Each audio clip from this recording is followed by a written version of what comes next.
If human beings are naturally driven to survive, create, and grow, why do we so often struggle to take action? The psychology behind the 6 Japanese techniques that defeat laziness. The myth of laziness there is a moment that almost everyone has experienced. A moment when you are sitting in front of something important. A blank document, an unfinished project, a book you promised yourself you would read, a workout you promised yourself you would start, a dream you keep telling yourself you will pursue someday. You know what needs to be done. You know it matters. You even know that completing it could change something in your life. And yet, you don't move. Instead, you reach for your phone. You check one message, then another. You open a video, then another. You tell yourself, I'll start in 5 minutes. 5 minutes becomes an hour. An hour becomes a day. A day becomes a week. And eventually, something strange happens. The task itself becomes heavier than when you first saw it. Not because the task changed, but because your relationship with it changed. For years, we have called this one word laziness. A simple word, a powerful label, a label that makes us believe there is something wrong with us. We look at productive people and think, they have more discipline than me. They have more willpower than me. Maybe I'm just not that kind of person. But what if that entire idea is incomplete? What if laziness is not a weakness of character? What if it is actually a psychological signal? A message from your own mind telling you something deeper is happening. Because think about something. Human beings are not naturally designed to do nothing. For thousands of years, survival depended on movement. Finding food, building shelter, protecting families, learning skills, solving problems. The human brain evolved to seek progress. So why do modern humans, with more knowledge and more opportunities than any generation before us, struggle so much to take action? Why do we procrastinate on things we genuinely care about? Why do we delay the dreams we say matter most? Why can we spend 3 hours scrolling through content created by other people, but struggle to spend 30 minutes creating something ourselves? Why can we stay awake watching a series until 2 a.m., but feel exhausted when we think about improving our own lives? The answer is more fascinating than simple laziness.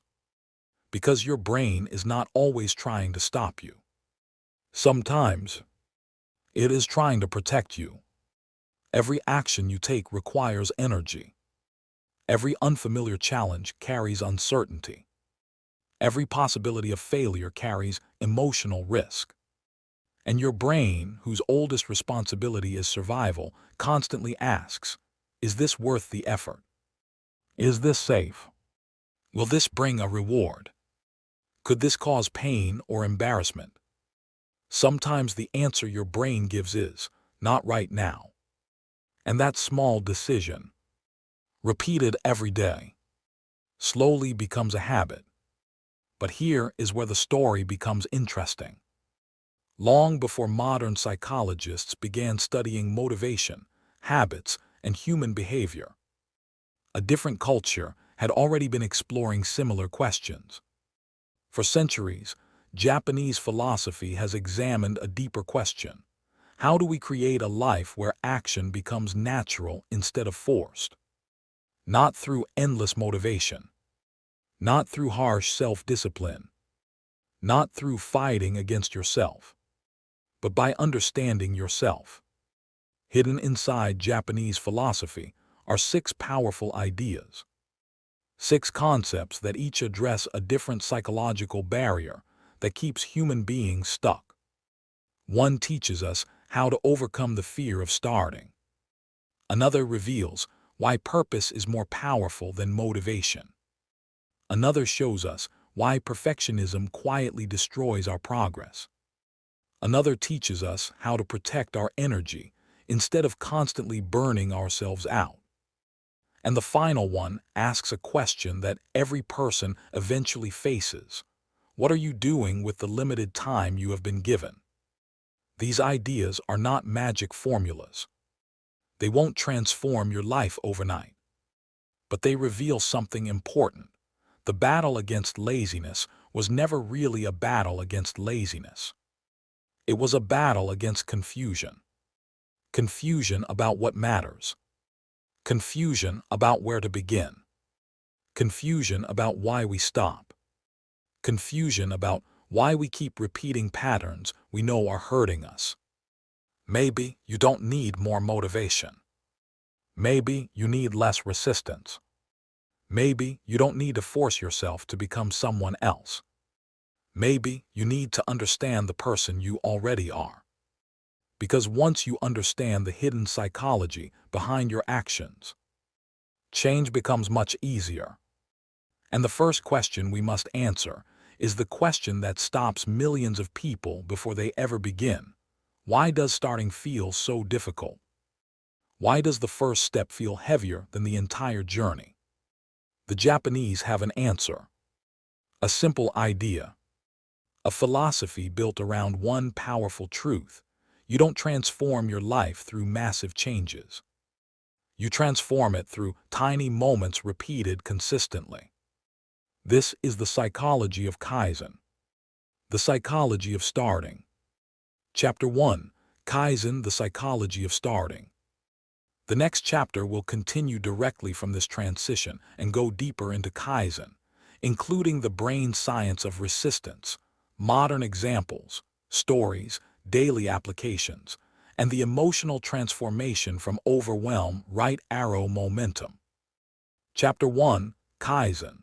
The psychology of starting, why the smallest action can defeat the strongest resistance. There is a strange contradiction hidden inside human behavior. We often believe that the hardest part of achieving something is the work itself. But most of the time, it isn't. The hardest part is the moment before the work begins. The first step. The first decision. The first movement from nothing into something. Think about a simple example. A person decides, tomorrow I will start exercising. The intention is genuine. They imagine themselves becoming healthier, stronger, more confident. They buy new workout clothes. They create a plan. They watch motivational videos. They feel inspired. But the next morning, the alarm rings. And suddenly, the idea of exercising feels completely different. The bed feels comfortable. The room feels cold. The workout feels inconvenient. The brain starts producing arguments. Maybe I should start next week. Today is too busy. I need to prepare better first. And somehow, a decision that seemed exciting yesterday becomes difficult today. Why? Because the human brain does something incredibly powerful. Before you begin any action, your brain predicts the cost. It asks, how much energy will this require? How uncomfortable will this be? What happens if I fail? And if the predicted cost feels too high? The brain creates resistance. Not because you are weak. Not because you lack ambition, but because your mind is designed to protect energy. For our ancestors, conserving energy was survival. A human being who wasted energy unnecessarily was putting themselves at risk. The brain learned, avoid unnecessary effort. Save resources. Stay within what feels familiar. The problem is, the modern world changed faster than our brains did. Today, avoiding effort doesn't protect us from danger. Sometimes it prevents us from growing. This is why people can spend hours doing things that require attention. Watching videos, scrolling social media, researching random topics, organizing things that don't matter, but struggle to spend 20 minutes on the thing that could improve their future. Because the brain doesn't simply avoid effort. It avoids perceived difficulty. And this is where the Japanese philosophy of Kaizen enters the story. Kaizen is often translated as continuous improvement, but its deeper meaning is much more interesting. Kaizen is not about becoming extraordinary overnight. It is about making progress so small that your mind cannot find a reason to resist. Imagine you want to write a book. The traditional approach says, I need to write 10 pages every day. Sounds impressive. But for many people, that goal creates pressure. 10 pages feels heavy. 10 pages feels like a commitment. 10 pages feels like something you might fail at.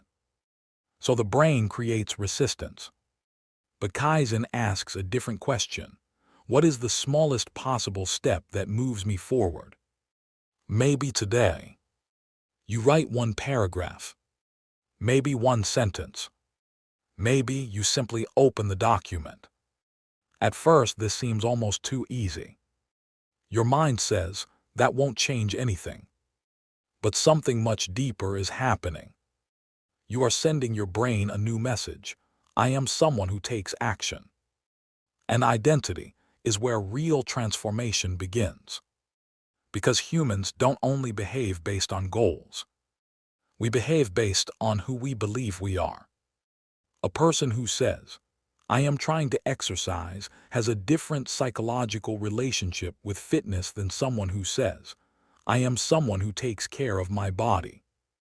A person who says, I am trying to become a writer feels different from, I am a writer who writes every day. Small actions create evidence. Evidence creates identity. Identity creates consistency. This is why tiny actions are more powerful than they appear. A single push-up seems meaningless. One page seems insignificant. 5 minutes of practice seems too small. But small actions are not valuable because of what they accomplish immediately. They are valuable because of what they teach your brain. They teach your brain, I can do this. Psychologists call this building self-efficacy. The belief that you are capable of influencing your own life. And this belief is not created by thinking positively. It is created through proof. Every time you keep a small promise to yourself, you build trust with yourself. Every time you say, I will do this and then actually do it, your brain records the evidence. Think about a person learning a new language. They don't become fluent because they studied one perfect day. They become fluent because they showed up thousands of ordinary days. 10 minutes today, 10 minutes tomorrow, 10 minutes the next day. Eventually, something invisible happens. The person who once struggled to understand a sentence begins thinking in a new language. The transformation looked sudden from the outside, but it was built quietly through small moments. This is the hidden power of Kaizen. It removes the emotional weight of change. Because many people don't fail because their dreams are impossible. They fail because the distance between where they are and where they want to be feels too large. Kaizen closes that distance, one step at a time. But Kaizen is not only about doing less. It is about understanding something deeper. Progress creates motivation. Most people wait for motivation before they act. They think, when I feel inspired, I will start. But often the opposite is true. Action creates motivation. Movement creates energy. The first step creates the desire for the second. Think about cleaning a messy room. The hardest moment is not cleaning the whole room. The hardest moment is picking up the first object. Once you begin, something changes. Your brain sees progress. Progress creates reward. Reward creates momentum. And suddenly, the thing you avoided becomes something you are capable of doing. This applies everywhere. If you want to become healthier, don't start with a complete lifestyle transformation. Start with one healthy meal, one walk, one glass of water. If you want to build a business, don't start by trying to become the next major company. Start by learning one skill, talking to one customer, creating one small improvement. If you want to become a better person, don't promise yourself you will completely change. Ask, what is one small action my future self would thank me for today? But there is a deeper lesson hidden inside Kaizen. The goal is not perfection. The goal is relationship. A relationship with progress. A relationship with effort. A relationship with yourself. Because when you stop demanding that every action be extraordinary, you become free to act consistently. And perhaps that is the secret most people miss. The people who transform their lives are not always the people with the most motivation. They are often the people who learned how to make progress easy enough to repeat. They understood something simple. A river does not carve through a mountain because it is powerful for one day. It changes the landscape because it keeps moving. So tomorrow morning when your mind tells you, this is too difficult, I don't have enough time, I'll start later, try asking a different question. Not, how can I finish everything? Ask, what is the smallest step I can take right now? Because sometimes the distance between the life you have and the life you want is not one giant leap. It is one tiny step repeated enough times that one day you look back and realize you have become someone completely different. But solving the problem of starting creates another mystery. Because even after people begin, even after they take the first step, many still lose their direction. They become successful but empty, busy but unfulfilled, active but disconnected. So the next question becomes, why do some people have endless energy for their goals, while others lose motivation even when they achieve them? The answer takes us to the second Japanese philosophy, Ikigai, the psychology of meaning. Chapter 2, Ikigai, the psychology of meaning, why motivation disappears when life loses its purpose. There is a question that almost every human being eventually asks. Sometimes quietly, sometimes during a difficult night when the world becomes still, sometimes after achieving something they spent years chasing. The question is this really what I wanted? Imagine someone who appears to have everything: a successful career, a comfortable home, financial security, a life that other people admire. From the outside, everything looks perfect. But inside, something feels missing. They wake up every morning.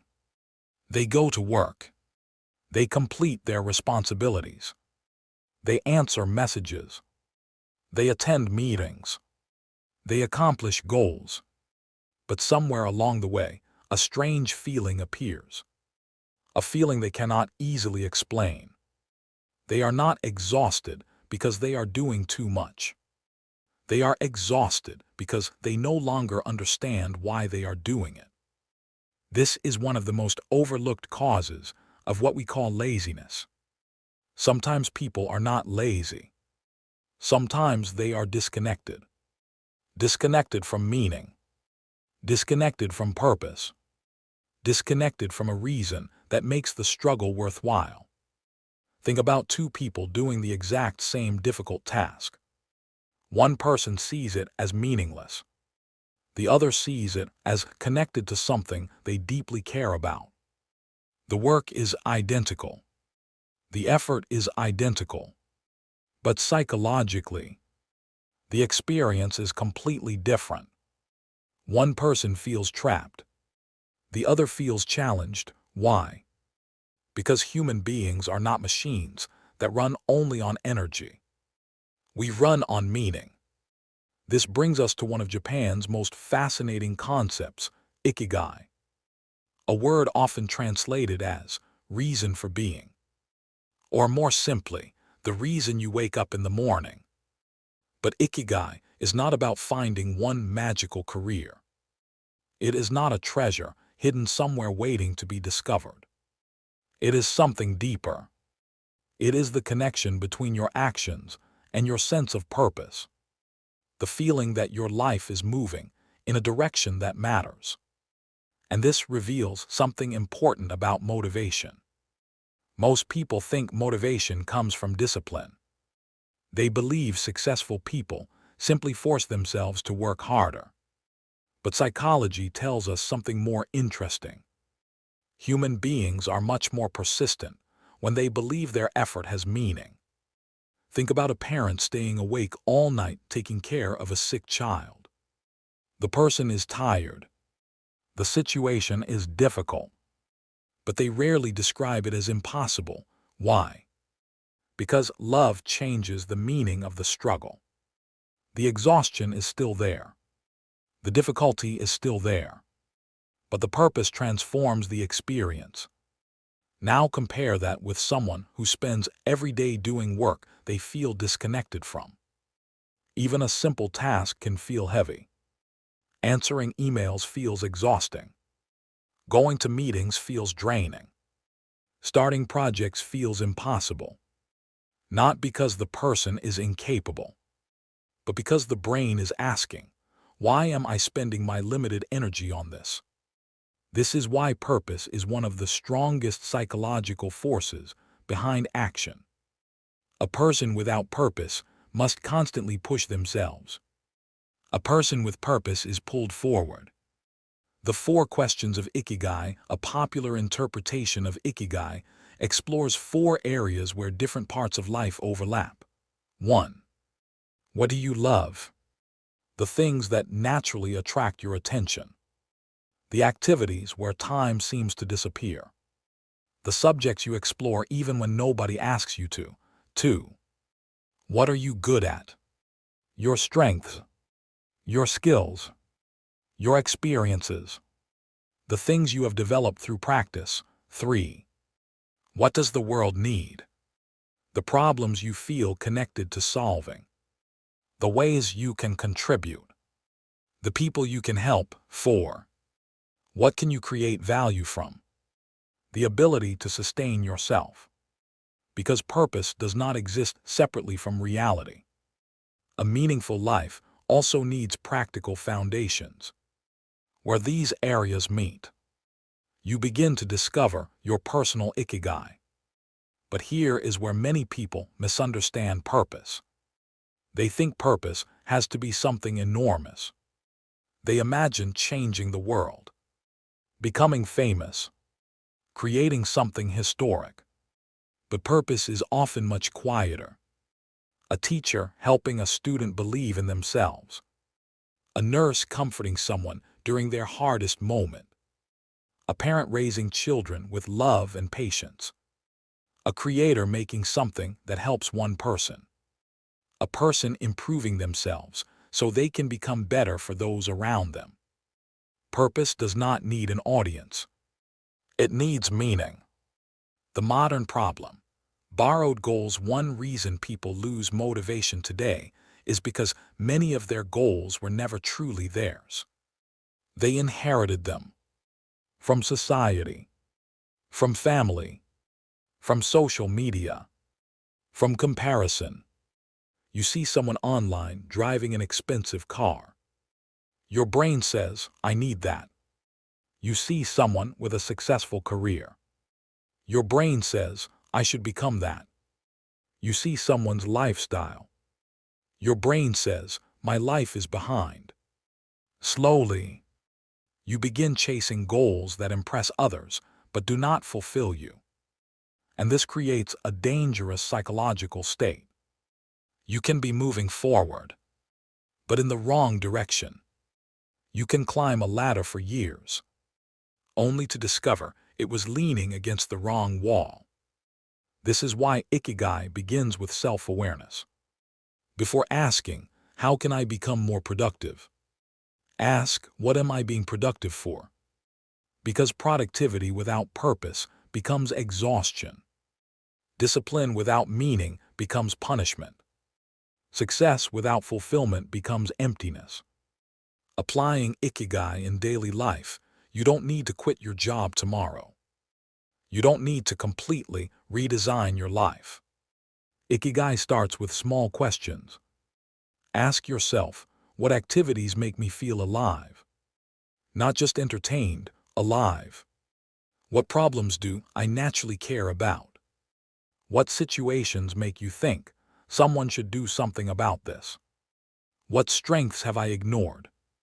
Sometimes the things that feel natural to us are exactly the things we underestimate. Who benefits from my effort? Because contribution creates meaning. Try this simple exercise. At the end of each day, write down one thing that gave me energy, one thing that drained my energy, one thing I did that mattered. Over time, patterns begin to appear. And those patterns reveal parts of yourself you may have forgotten. The deeper lesson of Ikigai, maybe the reason so many people struggle with motivation, is not because they lack discipline. Maybe they are trying to force themselves to walk toward a destination they never chose. A person who knows their why can survive difficult how. They can endure challenges. They can handle setbacks. They can continue when motivation disappears. Because purpose is stronger than temporary emotion. The philosopher Friedrich Nietzsche once wrote, "He who has a why to live for can bear almost any how." Different cultures have expressed this idea in different ways. The Japanese call it Ikigai. The language changes, but the human truth remains the same. We need a reason. Because the human heart can endure difficult roads when it knows why it is walking. But even when we discover our purpose, another obstacle appears. Because knowing what matters does not automatically make action easy. There is still something that stops millions of people from beginning: fear. Fear of looking foolish. Fear of failure. Fear of not being good enough. Fear of being judged. So the next question becomes, why do we fear being beginners, even though every master was once a beginner? The answer lies in the third Japanese philosophy, Shoshin, the psychology of the beginner's mind. Chapter 3, Shoshin, the psychology of the beginner's mind: why fear of failure prevents us from becoming who we could be. There is a moment that almost everyone remembers. The first time they tried something new. The first time they rode a bicycle. The first time they spoke a new language. The first time they stood in front of a group of people. The first time they attempted something they had never done before. At that moment, they did not know what they were doing. They made mistakes. They looked awkward. They failed repeatedly. And yet, they kept going. A child learning to walk does not think, what if people judge my technique? A child learning to speak does not think, what if my pronunciation is embarrassing? A child drawing a picture does not think, what if this is not good enough to show anyone? Children have something adults slowly lose. They have the ability to begin without needing to be perfect. So what happens? At some point between childhood and adulthood, we trade curiosity for fear. We stop asking, what can I discover?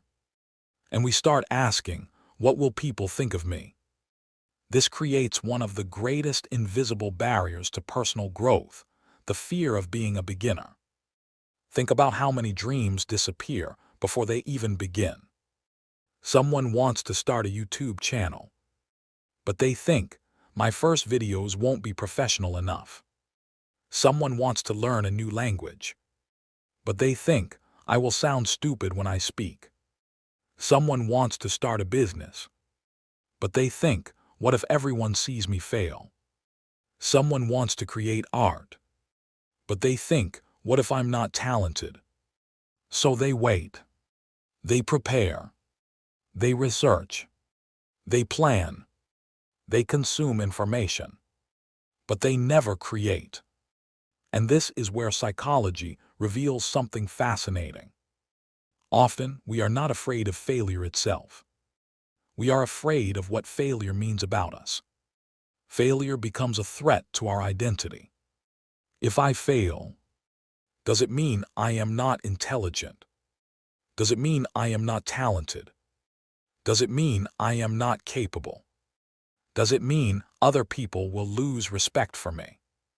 The mistake is no longer just a mistake. It becomes a judgment about who we are.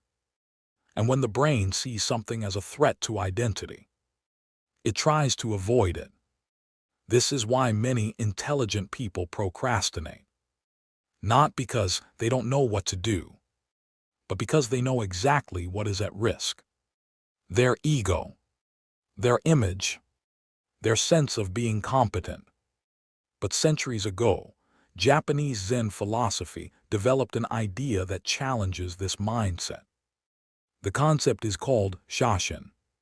Shoshin means beginner's mind.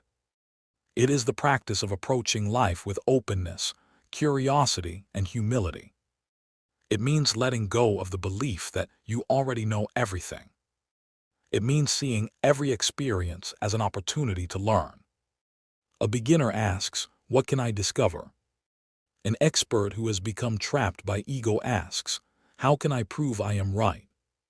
The beginner is open. The ego is defensive. This does not mean rejecting knowledge. It does not mean pretending you know nothing. It means keeping the ability to see possibilities. Because sometimes knowledge becomes a prison. You learn enough to know how difficult something is. And suddenly, you become too afraid to try. A beginner looks at a blank page and sees possibility. An experienced person may look at the same blank page and see expectations. A beginner sees a challenge.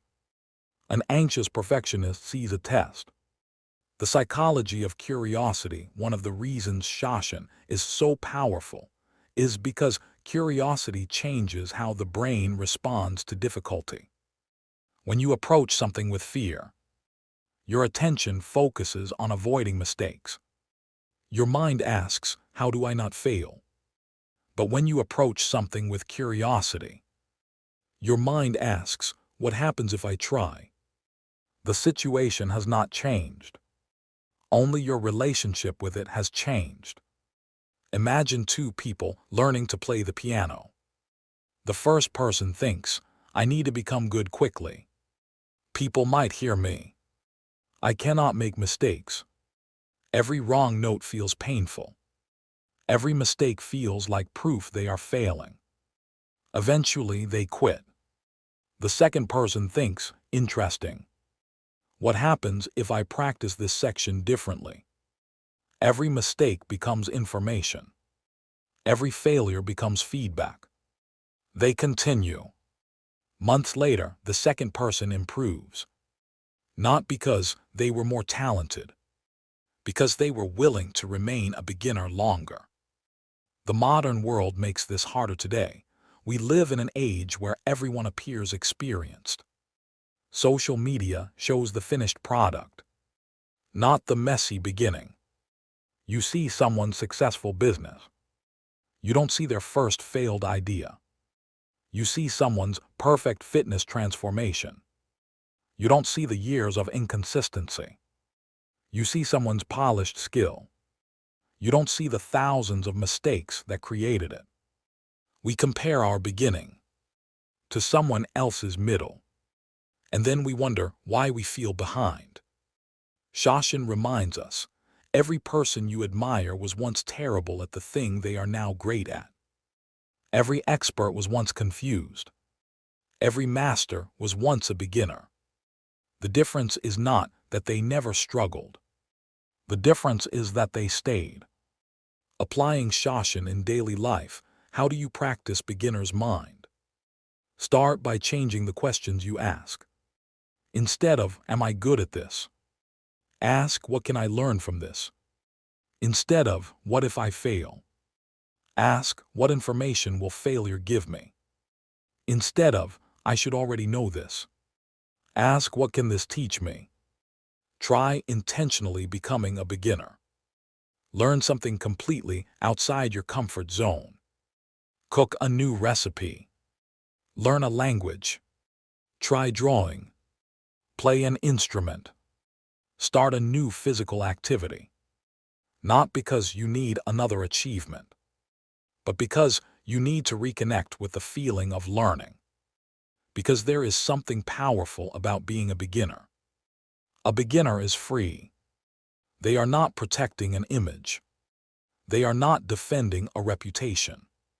They are simply exploring. The deeper lesson of Shoshin, the person who believes they already know everything has nowhere left to grow.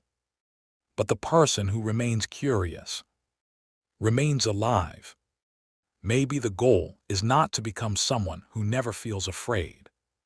Maybe the goal is to become someone who can feel fear and still remain curious.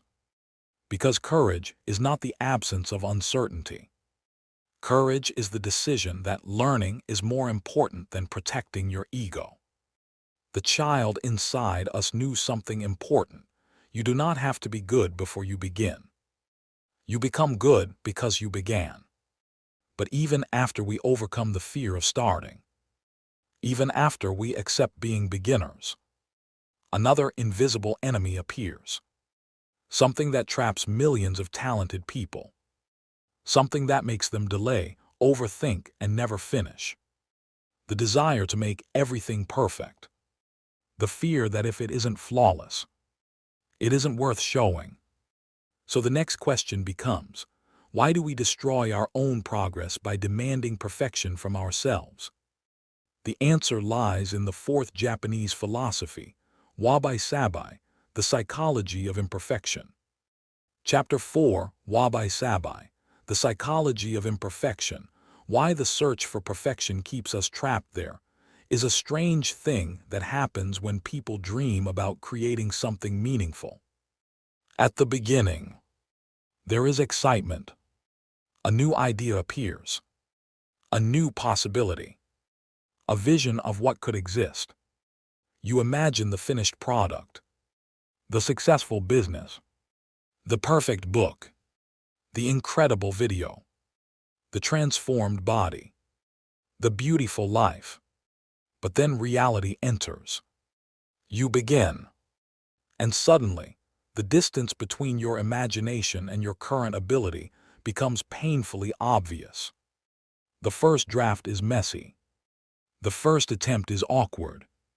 The first version is nowhere near what you imagined. And that is the exact moment when many people disappear. Not because they stopped caring, but because they cared too much. They think, if I cannot do this perfectly, maybe I shouldn't do it at all. So the project remains unfinished. The idea remains inside their head. The dream remains something they talk about instead of something they build. And this creates one of the greatest paradoxes of human behavior. The desire to create something amazing can become the very thing that prevents us from creating anything. We often think procrastination comes from laziness. But sometimes procrastination is actually perfectionism wearing a different mask. The perfectionist does not say, I don't want to do this. They say, I want to do this properly. I need more time. I need more knowledge. I need to be more prepared. I need to wait until the conditions are right. And slowly, preparation becomes avoidance. Research becomes hiding. Planning becomes escaping. The dream stays safe because it is never tested by reality. The psychology behind perfectionism. Why does perfectionism have such power over us? Because perfectionism is not only about quality. It is often about protection. Protection from judgment. Protection from criticism. Protection from the painful possibility of discovering, maybe I am not as good as I hoped. Imagine a person who never publishes their first video. They can continue believing, if I tried, I could probably make something great. But once they publish, the world responds. Maybe people love it. Maybe people criticize it. Maybe nobody notices. And that uncertainty feels uncomfortable. So the brain creates a clever strategy: don't finish. Because unfinished things cannot fail. But there is a hidden cost. The unfinished project cannot succeed either. The unwritten book cannot help anyone. The business idea cannot grow. The skill cannot develop. The person cannot improve. This is where the Japanese philosophy of wabi-sabi offers a completely different perspective. The beauty of imperfection. Wabi-sabi is a Japanese aesthetic and philosophy that recognizes the beauty of things that are imperfect, incomplete, and constantly changing. It sees value in a handmade object with small irregularities, an old wooden table with marks from years of use, a flower that will eventually fade, a repaired piece of pottery carrying the evidence of its history. Wabi-sabi teaches something revolutionary. Imperfection does not reduce value. Sometimes, imperfection creates meaning. Think about a photograph. A perfectly artificial image might look impressive, but a photograph capturing a real human moment with emotion, flaws, and authenticity often feels more powerful. Why? Because humans connect with reality, not perfection. The modern addiction to perfection today, perfectionism has become even stronger. We live in a world where everyone displays their highlight reel. Social media shows the perfect body, the perfect house, the perfect career, the perfect relationship, the perfect success story. But behind every polished image is a reality nobody sees. The failures, the uncertainty, the bad days, the mistakes, the ordinary moments. We compare our behind-the-scenes reality with someone else's edited performance. And then we conclude, something is wrong with me. But the truth is, the messy process is not evidence that you are failing. The messy process is evidence that you are learning. The artist who creates before they feel ready. Imagine an artist. They spend 10 years waiting for the perfect moment, the perfect equipment, the perfect technique, the perfect inspiration. After 10 years, they have protected themselves from embarrassment, but they have also protected themselves from growth. Now imagine another artist. They create. They make imperfect work. They learn. They improve.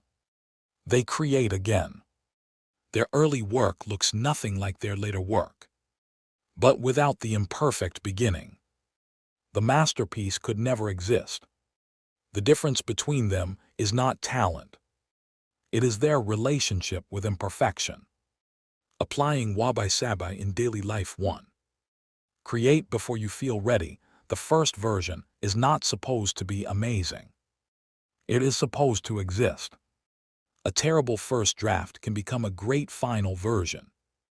A non-existent first draft can become nothing. 2. Separate your work from your identity. A mistake does not mean, I am a failure. It means, this attempt taught me something. Your creation can be imperfect without you being imperfect. 3. Practice finishing. Many people practice starting. Few practice finishing. Complete small things. Finish the article. Finish the workout. Finish the project. Train your brain to experience completion. 4. Appreciate progress, not just results. A beginner who improves 1% today is already succeeding. Growth is happening even when the final destination is far away. The deeper lesson of Wabi Sabi maybe perfection was never the goal. Maybe perfection was a distraction. Because life itself is imperfect. People change. Seasons change. Bodies change. Dreams change. Everything we love exists in a state of becoming. A perfect moment does not exist. A perfect person does not exist. A perfect journey does not exist. And yet, we find beauty everywhere. The cracked piece of pottery is valuable because it carries a story. The old photograph is meaningful because time touched it. The imperfect creation matters because a human being had the courage to create it. Perhaps the greatest tragedy is not creating something imperfect. Perhaps the greatest tragedy is hiding your gifts while waiting for perfection. Because the world has never been changed by people who waited until they were flawless. It was changed by people who began while they were still learning.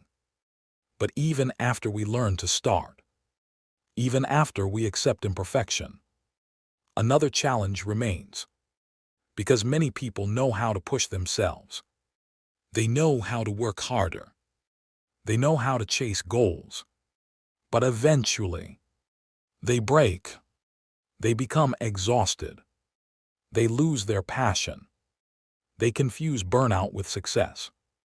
So the next question becomes, why do so many disciplined people eventually collapse? Why does working harder sometimes move us further away from the life we want? The answer lies in the fifth Japanese philosophy, Hara Hachai Bu, the psychology of sustainable energy. Chapter 5, Hara Hachai Bu, the psychology of sustainable energy, why doing less can sometimes help you achieve more. There is a belief that has quietly shaped modern life. A belief repeated so often that many people no longer question it. The belief is, more is always better. More hours, more effort, more goals, more productivity, more achievement. We celebrate the person who works until midnight. We admire the person who is always busy. We praise the person who says, I only sleep 4 hours because I am building my future. Somehow, exhaustion has become a symbol of ambition. Being tired means you are trying. Being overwhelmed means you are important. Being constantly busy means you are successful. But there is a question we rarely ask. What if exhaustion is not proof that you are winning? What if exhaustion is sometimes proof that you are fighting against yourself? Imagine someone at the beginning of a new goal. They are motivated. They create a strict schedule. They decide, this time everything will change. They wake up early. They exercise every day. They work longer hours. They remove every distraction. For a few days, they feel unstoppable. Then something happens. Life becomes difficult. Energy drops. One missed workout becomes 3. One late night becomes a week of exhaustion. The person feels like they failed. They think, maybe I don't have enough discipline. But perhaps discipline was never the problem. Perhaps the system was impossible to maintain. This is one of the biggest psychological mistakes people make. They create a lifestyle that requires their maximum energy every single day. But human beings are not machines. We have limits. We have emotional cycles. We have physical needs. We need recovery. This brings us to an ancient Japanese concept, Hara Hachai Bu. Originally, Hara Hachai Bu is a practice associated with the people of Okinawa. The phrase means, eat until you are about 80% full. It is a simple principle. Do not consume until you are completely satisfied. Leave space. Leave balance. Leave room. At first glance, this appears to be only about food. But the deeper philosophy is much bigger. It teaches restraint, awareness, balance, knowing when enough is enough. And this wisdom can be applied to almost every area of life. The psychology of enough. Modern culture often teaches us to chase maximum intensity, maximum productivity, maximum output, maximum achievement. But the human brain does not function best at maximum intensity forever. Think about a phone battery. If you constantly use it at 100% power without charging, eventually it dies. The problem is not that the battery is weak. The problem is that recovery was ignored. Humans are similar. We need periods of effort and periods of restoration. Without recovery, even the strongest motivation disappears. The burnout trap. Burnout is interesting because it rarely begins with laziness. It often begins with passion. People burn out because they care. They want to succeed. They want to improve. They want to create something meaningful. A student studies because they want a better future. An entrepreneur works because they believe in their vision. A parent sacrifices because they love their family. A creator spends countless hours because they want to share something valuable. The problem is not effort. The problem is forgetting that effort needs renewal. Eventually, the thing you loved becomes something you fear. The project you once enjoyed becomes a burden. The dream becomes a source of stress. And this is where Hara Hachibu offers a different question. Instead of asking, how much can I force myself to do today? Ask, how can I continue doing this tomorrow? Because the goal is not one perfect day. The goal is 1,000 ordinary days. The psychology of consistency. Many people underestimate consistency because it feels unimpressive. A person who works 12 hours one day looks productive. A person who works 1 hour every day looks ordinary. But over time, the second person often creates greater results. Why? Because consistency compounds. Small actions repeated create massive outcomes. This connects deeply with Kaizen. Kaizen teaches, start small. Hara Hachibu teaches, continue sustainably. One creates movement. The other protects momentum. A modern example, the creator's journey. Imagine two content creators. The first creator decides, I will upload every day. At first, they are excited. They spend endless hours editing. They sacrifice sleep. They push themselves beyond their limits. The audience grows slowly. After a few months, they disappear. They are exhausted. The second creator chooses a different path.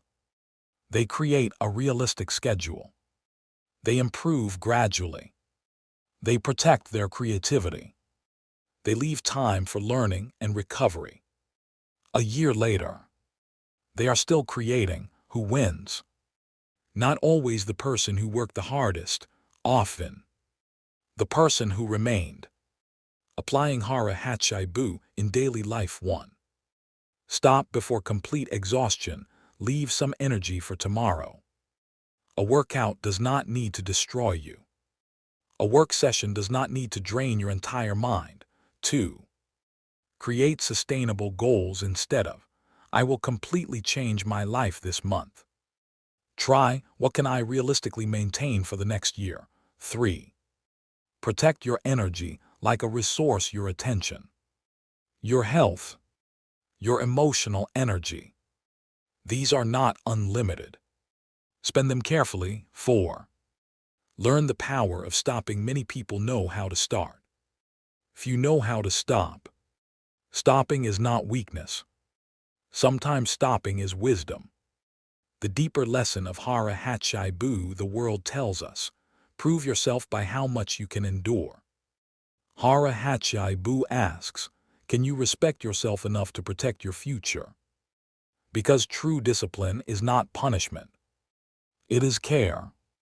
It is choosing actions today that allow you to continue becoming better tomorrow. The person who burns everything today may appear impressive, but the person who preserves their energy can keep walking long after others have stopped.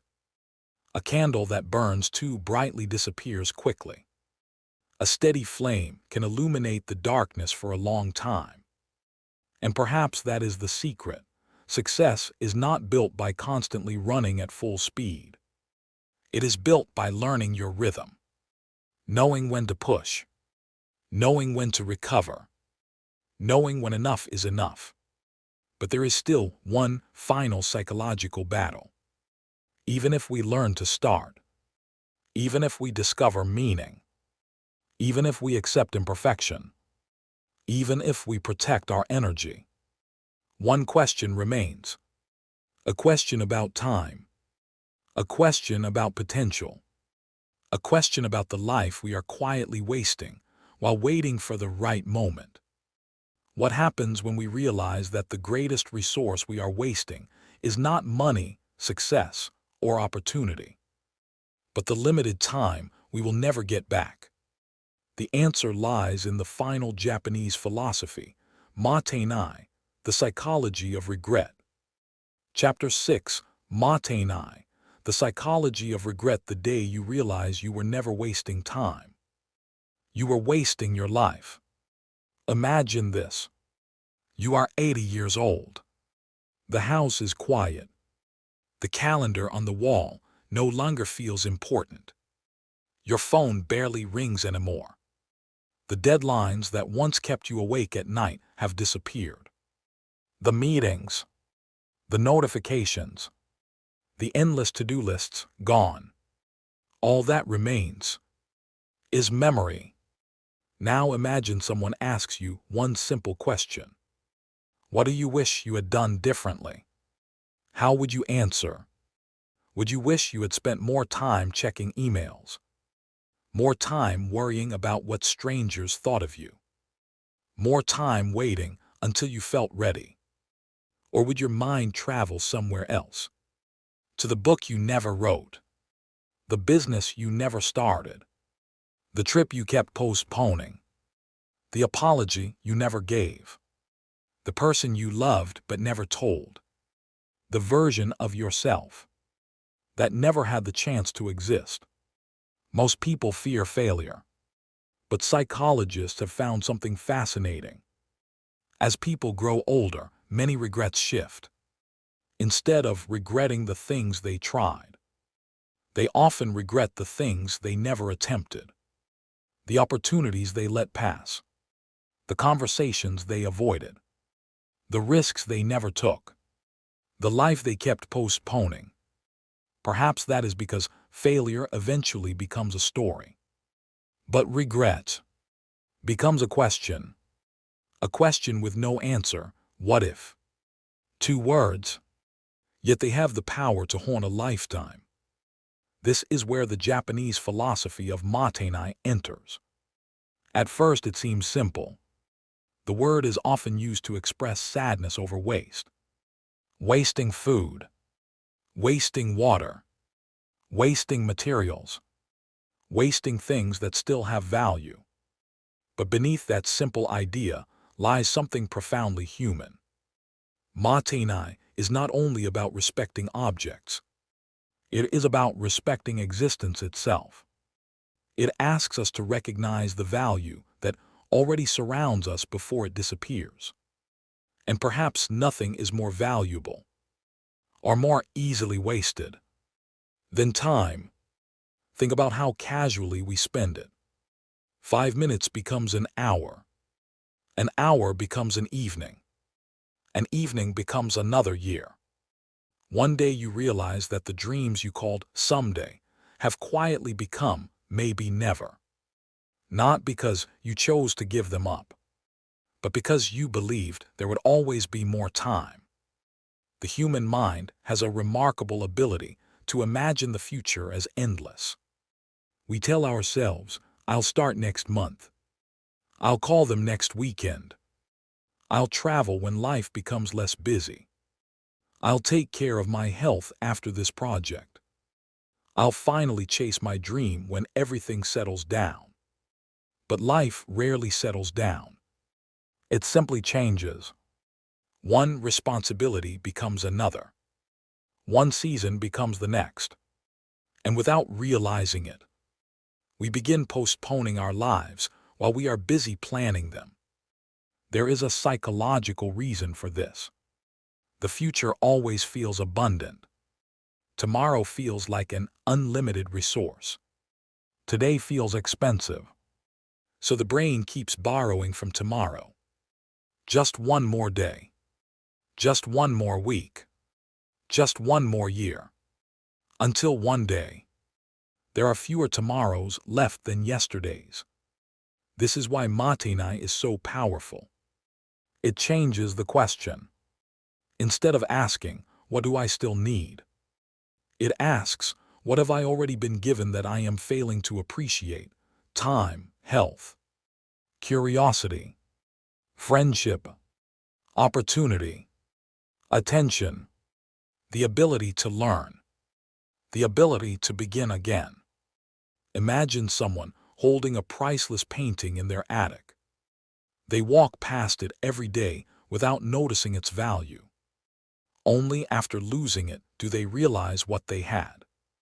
In many ways, we treat our own lives the same way.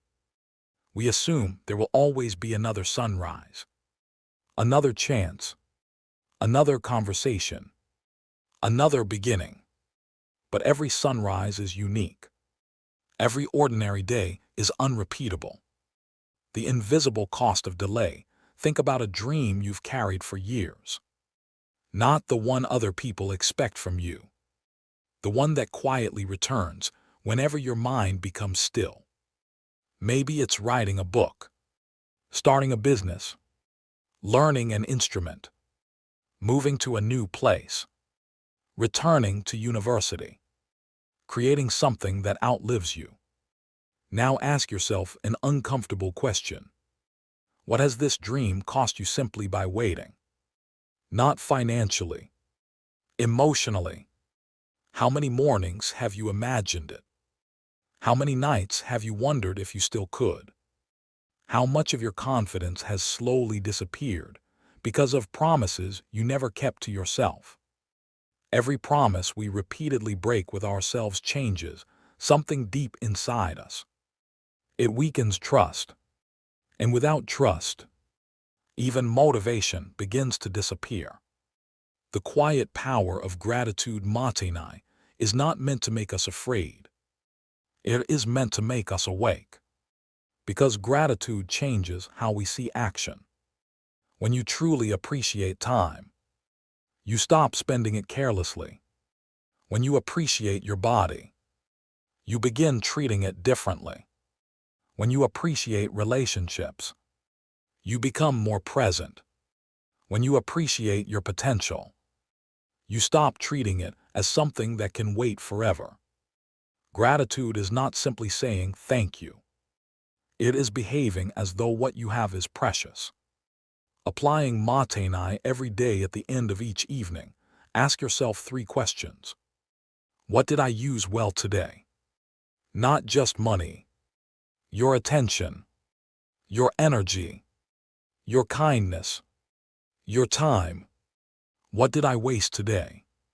Not to judge yourself, to become aware. Because awareness is where change begins. If today were repeated 100 times, would I become the person I hope to be? That single question has the power to reshape an ordinary day. Another practice is beautifully simple. Before reaching for your phone each morning, pause. Take one slow breath. Then ask, what deserves my attention today? Not, what is demanding my attention? But what truly deserves it? There is a profound difference. The 6 pieces of the puzzle by now, something begins to emerge. These 6 Japanese philosophies were never 6 separate ideas. They were 6 answers to 6 different psychological battles. When you couldn't begin, Kaizen made the first step small enough to take. When you lost your direction, Ikigai reminded you why the journey mattered. When fear convinced you to stay hidden, Shoshin invited you to become a beginner again. When perfection trapped your creativity, Wabi-Sabi showed you the beauty of the unfinished. When ambition threatened to consume you, Hara Hachai-Bu taught you that balance sustains greatness. And when comfort whispered, "There will always be tomorrow," Matenai gently reminded you that tomorrow is never promised. Perhaps that is why these philosophies have endured for generations. Not because they promise an easier life, but because they teach a wiser one. They do not fight human nature. They understand it. Maybe laziness was never the villain. Maybe it was only the surface. Beneath it lived fear, uncertainty, perfectionism, burnout, aimlessness, and the illusion that there would always be more time. The day you understand that, you stop asking, "How do I force myself to work harder?" And you begin asking a far more important question. How do I build a life that makes meaningful action feel natural? That question changes everything. Because one day, years from now, you will wake up and look back at the life you have lived. On that day, your greatest achievement will not be how busy you were. It will not be how many hours you worked. It will not be how perfectly you performed. It will be something much quieter. You became the kind of person who kept small promises, who acted before feeling completely ready, who found meaning instead of chasing endless approval, who embraced imperfection instead of fearing it, who protected their energy instead of glorifying exhaustion, who understood that time was never something to spend. It was something to honor. And perhaps that is the deepest lesson hidden within these 6 Japanese philosophies. A meaningful life is not built in extraordinary moments. It is built in ordinary ones. In the decision to begin. In the courage to stay curious. In the humility to remain imperfect. In the wisdom to rest.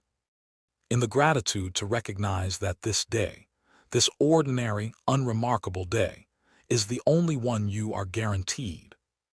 Because in the end, the opposite of laziness is not relentless productivity. The opposite of laziness is presence. To be fully awake to your purpose, fully engaged with your life, fully aware that every small action is quietly shaping the person you are becoming. And perhaps without realizing it, that journey begins today. Excellent. This is where the documentary stops teaching and starts lingering in the viewer's mind. The day you stop fighting yourself when this journey began. We asked a simple question. A question that millions of people quietly ask themselves every single day. Why am I so lazy? Maybe you've asked yourself that question. After another unfinished project. After another promise you made to yourself and couldn't keep. After another night of lying in bed, wondering why changing your life seems so much easier in your imagination than in reality. For years, many of us believed the answer was simple. We weren't disciplined enough. We weren't motivated enough. We weren't strong enough. So we blamed ourselves. We called ourselves lazy. And once you accept that label, something dangerous happens. You stop questioning the label. You start questioning yourself. But what if the label was wrong from the very beginning?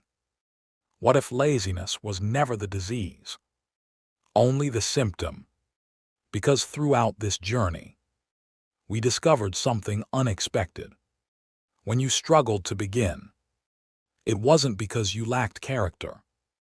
Your brain was protecting itself from what it believed was an overwhelming task. When you lost motivation, it wasn't always because you had become careless. Sometimes you had simply lost sight of why the journey mattered. When you avoided learning something new, it wasn't because you couldn't grow. It was because fear had quietly convinced you that looking inexperienced was more dangerous than standing still. When you waited for perfection, you weren't protecting your work. You were protecting your ego. When you pushed yourself until you had nothing left, you weren't becoming stronger. You were forgetting that even the strongest minds need rest. And when you kept telling yourself there would always be another tomorrow, you weren't wasting minutes. You were slowly spending pieces of a life you can never get back. Perhaps that is the greatest illusion of all. We spend years trying to change our behavior without first understanding the mind that creates it. We try to fight ourselves instead of understanding ourselves. Think back to the beginning of this documentary. A quiet room, a blank page, an unfinished dream. Nothing about that scene has changed. The page is still blank. The project is still waiting. The opportunity is still there. The only thing that has changed is the person looking at it. Because knowledge changes perception, and perception changes action. Maybe tomorrow morning, your alarm will ring exactly as it always has. The room will look the same. Your responsibilities will still be there. Your fears may still whisper in the background. The voice that says, "You're not ready. You'll probably fail. Maybe tomorrow." It may not disappear overnight, but something else will be there too. A quieter voice. One that wasn't there before. A voice that remembers. Start smaller. Remember why this matters. You don't have to know everything to begin. Done is better than perfect.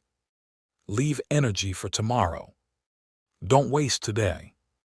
That is how change often begins. Not with a dramatic transformation, but with a different conversation inside your own mind. The 6 Japanese philosophies were never asking you to become someone extraordinary. They were asking something much simpler. Can you become just a little more intentional today than you were yesterday? Can you take one step instead of none? Can you choose curiosity over fear? Progress over perfection? Balance over burnout? Gratitude over regret? Because if you can, you've already begun changing your life. There is an old saying that the best time to plant a tree was 20 years ago. The second best time is today. People often hear that as advice.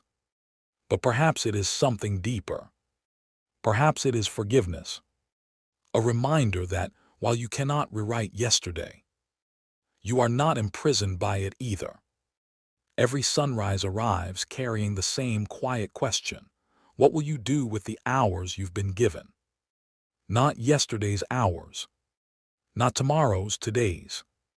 Somewhere in the world right now, someone is closing this video. They will feel inspired. They will tell themselves, "I'll remember this."